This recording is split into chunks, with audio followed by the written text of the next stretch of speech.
Now, what do we There's a have snowflake here? The King.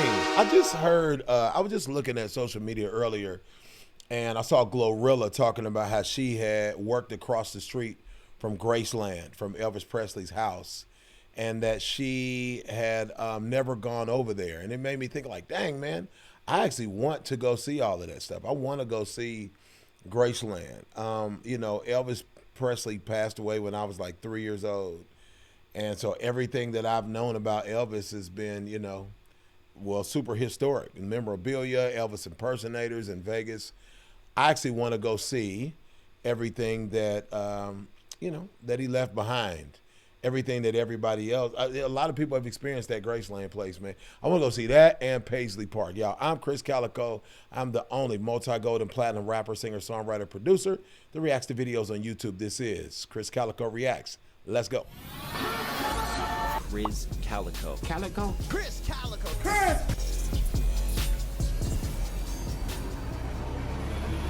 Oh, they're waking Chris up! Uh-oh! Comment, like, share, and subscribe to the channel, y'all. Elvis Presley in the Ghetto. Only Ghetto, I didn't know he had a ghetto song. A lot of people got a ghetto. I didn't know he had a song called In the Ghetto is what I mean, y'all. Let's get to it. I'm anxious to see what this sounds like.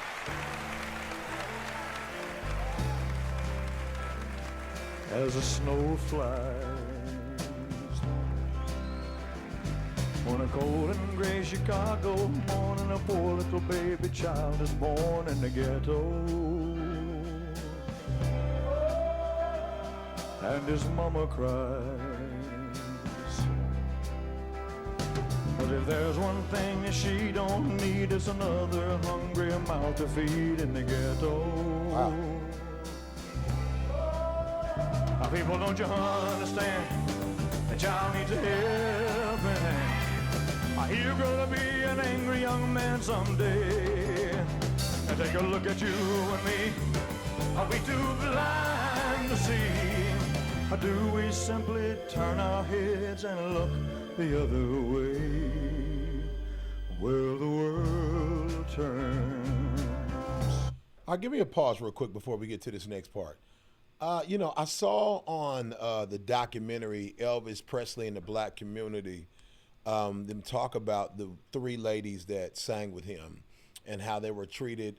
It was some racial injustice happening back in the day, and that he made sure that they had equal treatment and stuff like that.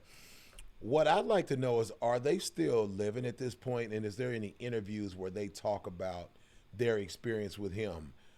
When I saw that, it gave me such, I didn't know what to think. I only saw the clothing and impersonators and heard the music. I didn't hear about that. Let me know about him as a person. That documentary really, really opened my eyes. I saw that in the comments. Everybody was suggesting it. So we ended up doing that. We ended up reacting to that. And what I wanted to see is them talk about their experience. That documentary gave me all the information I needed to know about how he was really a great dude and made sure that they were treated fair. But I want to just talk about him more as a person and just get to know him, man. It seems like he was a really great guy. And so I want to hear what they say about their experience with him. If there's any interviews out there, you guys kind of let me know. You can't put a link in the comment because at least I don't think so. I don't think I can click on it. Maybe I can copy it and put it on something. I don't know. Anyway, just suggest it if you guys have it because I'm really interested in that, man. Let's keep going. And a hungry little boy with the runny nose plays in the street as a cold wind blows in the ghetto. And his hunger burns. So he starts to roam the streets at night, and he learns how to steal and he learns how to fight in the ghetto. Then one night in desperation, the young man breaks away. He buys a gun, he steals a car, he tries to run, but he don't get far, and his mama cries. Hey man, give me a pause. This is like the story in every ghetto. Anywhere you have poverty, you're going to have high crime. I don't care what color the people are. If you have poverty, you're going to have crime because poverty breeds desperation. I've told my kids this, as a younger guy and my mama not having a ton of money, I considered all kinds of things. You know what I mean? Tried a couple of them, and it was just the lack of money. When I hear about people like Elon Musk, if he could give everybody in the country $1 million and still have billions left over, I think about, well, then he figured out how to get to the money. If we could figure out how to get to the money, because really it's just a lack of knowledge. There's not a lack of money. There's $32 trillion circulating in the U.S. economy every day. So if we could somehow, it just makes me think about it, if we could somehow figure out or somehow just get the information on how to get to the money. There's so many different ways. If we could figure out how to get to it, there would be fewer ghettos, is what I'm trying to say. There'd be fewer ghettos and there'd be fewer things happening, because this was happening way back then. So just imagine how it is now, or what he's talking about. There'd be fewer ghettos, fewer people in the ghetto, and it's still thriving economy. You know what I'm saying? I don't know. It's just my thought. When I hear that, I think about, man, how could we reduce that? Because it's only gotten worse since Elvis has been talking about this. You know what I mean? As a crowd gathers round an angry young man face down in the street with a gun in his hand in the ghetto. And as the young man dies, on a cold and gray Chicago morning, another little baby child is born in the ghetto.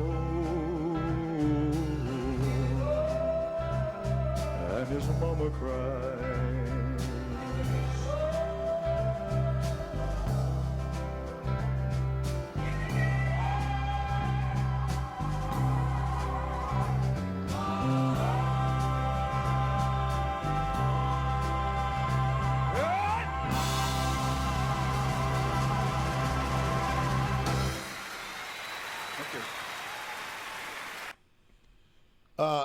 As I keep doing these Elvis, I keep doing reactions to these Elvis Presley videos, I'm getting so much more of an appreciation for like the wardrobe that he wore.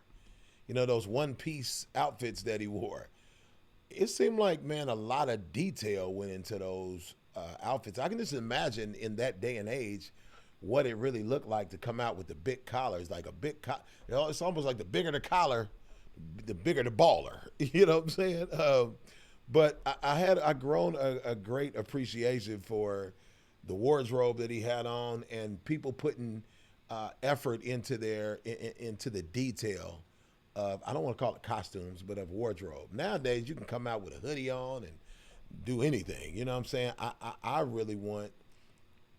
I grew up where people paid attention to the detail. Even their music was huge. Not saying that I don't want to sound like an old head now, like music isn't good anymore. It's still good.